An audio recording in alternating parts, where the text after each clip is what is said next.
heroes, stories from the tower climb of One World Trade Center. I'm Audrey Puente. For the next half hour, we'll show you how this annual journey to One World Observatory honors the memories of fallen heroes, those we lost on September 11, 2001, as well as all first responders and veterans who lost their lives for this country. We'll also see how it's helping the loved ones of some of those heroes take a spirited step toward tomorrow. Like one mom from Long Island, Carmela Raguso. She's raising 2 young girls on her own. Her husband, Christopher, made the ultimate sacrifice. But it's his legacy that has inspired her to pay it forward. Dana Arshan has Carmela's courageous story. We went on a date, and they took me on a ride in the fire truck, and I was smitten, and I remember thinking, I love this man for love, and I would marry for love and not convenience. And our life wasn't convenient. His life wasn't convenient by any means, but it was love, and that was enough. As her eyes brim with tears, Carmela Raguso still can't help but smile when she thinks about her hero, her husband of nearly a decade, Christopher Raguso. I knew that there was always an end. I always thought, okay, this is almost over.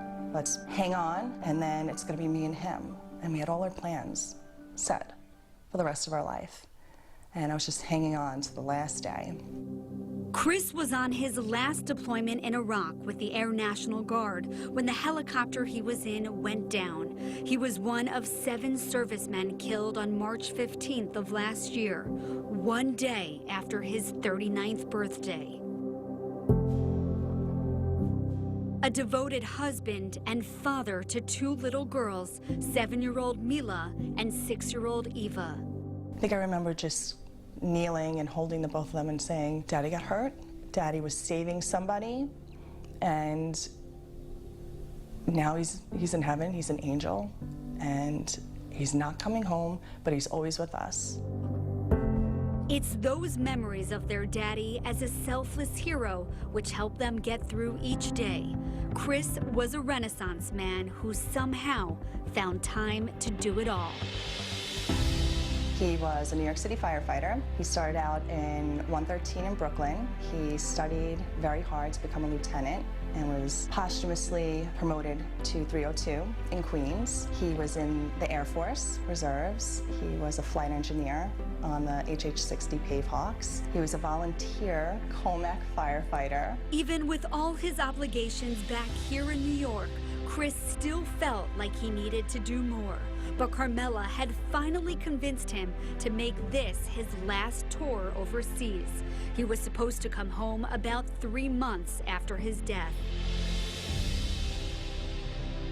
There are families out there that can't go on without their spouse, without the financial support of having their spouse with them. And to think that they sacrifice everything. We sacrifice everything. And then you have to go and leave your home. The girls have to leave their bedrooms or the house that they were brought home in. But I didn't have to think that way for too long because Frank swooped in. We owe it to these families that are left behind that we are going to make a promise that we are going to take care of them. Frank Siller started the nonprofit Stephen Siller Tunnel to Towers Foundation in honor of his late brother. 34-year-old Stephen died on 9/11 after racing through the Battery Tunnel on foot with 60 pounds of gear strapped to his back so that he could get to the burning towers. Now Frank lives his life by giving back the same way his brother always did. He sat right here at my kitchen table and he said, we're going to pay your mortgage. Your husband was a hero, and he should have gone knowing that if anything happened to him, that we would have your back here. And I have your back. Don't worry about your mortgage. You could stay in your home. We got you. Yeah, we can stay. We're not leaving. We're not going anywhere. My husband and I built this house. My husband and I raised our family in this house. We're not going anywhere. And it's because of Frank. Thank you, Frank. Thank you.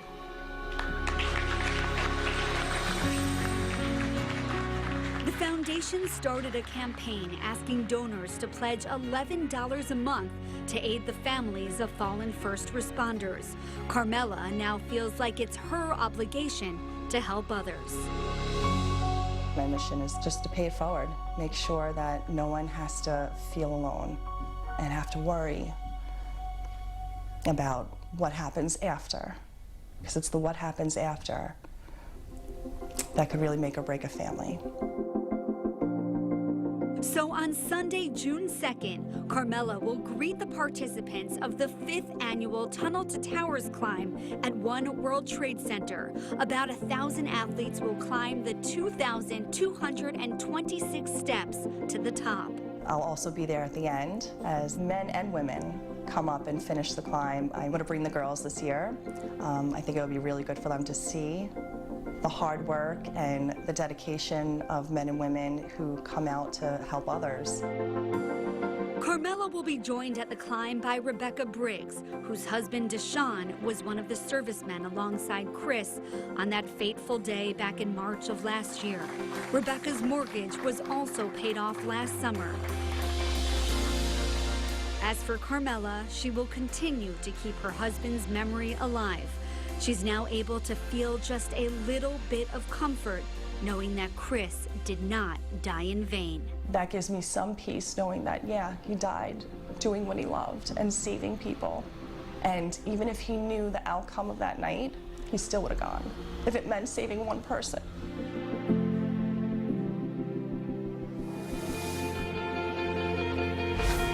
Next, honoring the past, looking toward the future. The next generation that's keeping the memory of 9/11 heroes alive when we return.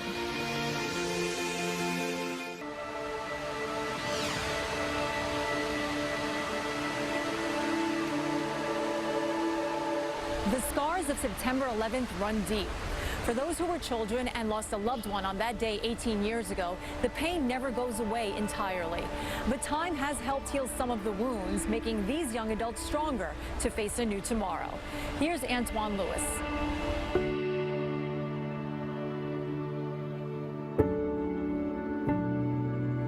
If Caitlin Leavey looks at home inside a firehouse, she should. She practically grew up in this one, the home of the Wall Street Bulls.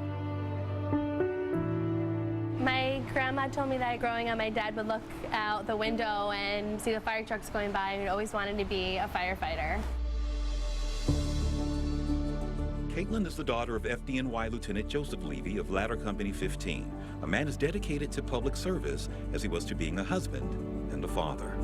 On the weekends, we would take family field trips down to the city, and we would go rollerblading as a family, bike riding, and he loved taking us here, and he called this his second home. On September 11th, Joe Leavey was supposed to pick up 10-year-old Caitlin from school right after his shift was over, as he normally would. And I knew that, like I knew the days that he would come to get me from school, and he wasn't there. And I remember like having some kind of feeling that something was up. Shortly after, my mom sat me down and had this whole conversation, but it all just seemed like a dream, it just wasn't real for me. Ladder Company 15 lost Joe Leavey and 7 other heroes that day. Engine Company 4 lost 6. To the men who now call this firehouse home, this plaque of names is not a reminder. It's an inspiration. It's still very evident that we still have that hole to fill, and it's important to us, and it's important to the families that lost someone in 9/11 that we're still there for them. In the years since 9/11, Caitlin has tried to find a way to honor her father's memory, recently joining the Tunnel to Towers Young Professionals Group, millennial ambassadors who now steward the foundation's mission towards their generation, and who will make their first ever climb of One World Trade Center this year.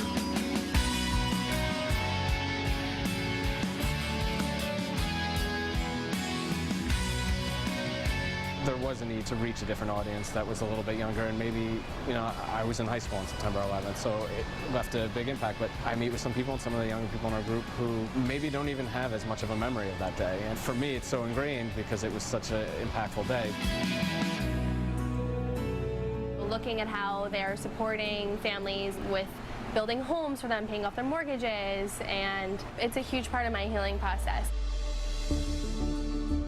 Now 27 and a school teacher, Caitlin admits that healing process will continue for quite some time.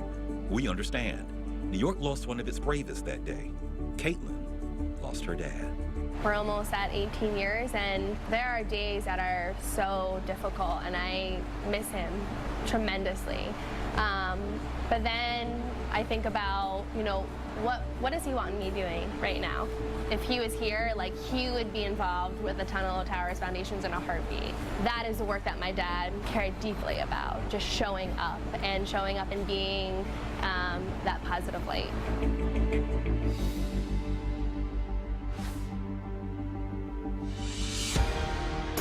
Coming up, Building for Our Bravest, how the Stephen Siller Tunnel to Towers Foundation is giving this wounded veteran and local hero a new place to call home.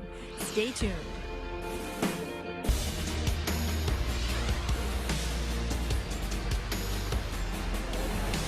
As many of our veterans return home from combat, their injuries prevent them from being able to independently live in a place they once called home. Teresa Priolo shows us how the Tunnel to Towers Foundation is helping one local hero open the door to what can only be called a new beginning. With a wave of a hand, a smile on his face, and his two adorable nieces looking on, Army Corporal Chris Leavey welcomes us into his Melville, Long Island home. Bursting with gratitude would be an understatement. Gratitude for what he now has and for the moments that led him here. Corporal Leavey lost both his legs when a roadside bomb exploded a decade ago during his deployment to Iraq. After spending a year at Walter Reed Medical Center, he arrived home with a grateful heart to a hero's welcome. But that home, despite the generous improvements from his Holbrook neighbors, didn't feel like home anymore. It was a space for someone without severe limitations.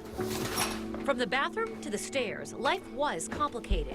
And then the Stephen Siller Tunnel to Towers Foundation stepped in, promising Chris a home life without concern for how difficult life can be. The fact that my mother and my family get to come around, and my mother's not super stressed that I'm gonna crash off the countertop into the ground at any random time. Yay! And then now we can grab a glass from here. The 3-bed, 2.5-bath ranch was custom tailored for Chris. It opens from the back, so you can get it, and it opens from the front, so you can get it. And then you could also That is so cool! Yeah, you can turn the light on, you can turn it off. Every inch designed with him in mind.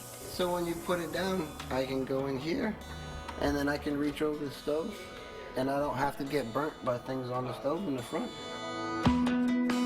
It's a home to host a family, a home to grow a family, one shared with his girlfriend Jen, his mother, and his two nieces, Ava and Hannah. A home with enough bells and whistles to impress any kid or kid at heart. Amenities that level the playing field, allowing an ease or convenience to life that so many of us take for granted. It's a problem Chris never thought he'd have, and now he finds himself fighting every day to remember the blessing that is this house. It's really hard to remember to be grateful for all of the things that are no longer complications, because when so many get taken out all at once, it's really easy to remember that, yeah, I mean, there's all these really big things like not falling off a kitchen counter or pouring a half gallon of boiling soup out of a microwave on myself, or, you know, having to reach across sizzling bacon from a wheelchair to get anything behind it. Those are all really big things that are no longer drastic, catastrophic complications. What seems improbable until you meet Chris is his indomitable spirit, his triumph in the face of adversity, hope for the future despite the tragedy in his past, and his continued sense of honor and duty, undeterred by all he's already given personally. Like my brother Stephen, in the face of evil, Chris put his life on the line to protect and save others. You don't have to be Army or first responder or firefighter or police officer to be a service member. All you have to do is want to give your life. Instead of having it being taken from you, you give it naturally. And you can be in any job, in any career, and serve. And that's really what I think it means to be an American. And I'm gonna cry in front of a crowd. These walls are proof home isn't where Chris's story begins, it's where it begins again.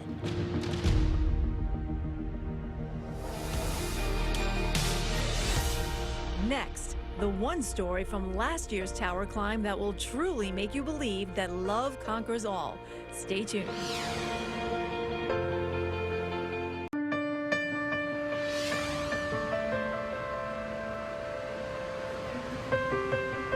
mentioned every year, the stories from the tower climb of One World Trade Center always inspire us. But it was one moment during last year's climb that was like no other. Arthur Chian brings us a true love story. Commitment. It is at the heart and soul of any strong bond. It's also something Lydia and James know all too well. James met Lydia when they both worked at the same hospital. A courtship would soon begin. The mutual admiration is easy to see. I love that he's wholehearted in everything that he does. She's got a great heart, cares for everyone. Today, both of them work in the fire service, with James a fire captain. They are veterans of the Stephen Siller Tunnel to Towers climb and keenly aware of how personal the sacrifices of firefighters can be. As I climb, I think, and these men did it in full turnout gear, under that pressure, under the heat of the moment, literally. And you think their thought was not themselves, their thought was everybody else. In April, we met up with Lydia and James in Battery Park City to talk about life. Their thoughts were on others. We don't want to forget a tragedy like this. Sadly, I think a lot of history does get erased over time, and we sort of forget about it. We don't want to think about it anymore. But I think we should embrace and we should remember tragedies like this and be there for the families and the people who have fallen. For James, this will be his third time taking the challenge. For Lydia, her second. It is a cause they support as individuals and as a couple. Dating as they prepared for the climb this time last year, it was at the starting line. Lydia noticed James looked uncharacteristically nervous. Meanwhile, I don't have a clue. And I'm getting nervous. A lot of thoughts are going through my head, and she says, "Man, you look nervous. What's going on?" What was going on was 6 months in the making. James and his co-conspirators from the Stephen Siller Tunnel to Towers Foundation were meticulously orchestrating something at the top. But first, the couple would have to make it to the top of One World Trade Center. That's 104 stories, 2,226 steps. They would have to finish the highest race in the vertical world circuit and finish together. When they did, Fox 5 was rolling as the drama was just about to begin. Hearts still racing. This is how Lydia remembers it. So we finished, we crossed the finish line, and I'm beelining towards the window to get some water, and he just takes me and turns me towards the center. Behind Lydia and all the commotion, a sign was quietly flipped over to reveal a proposal. Lydia turned to find James no longer on his feet. I just turn around, and the next thing I know, he's on one knee, and he opens the box, and there's the ring I've always wanted. Just for clarification, one of us asked for verbal confirmation on the record, for the record. Is that a yes or a no?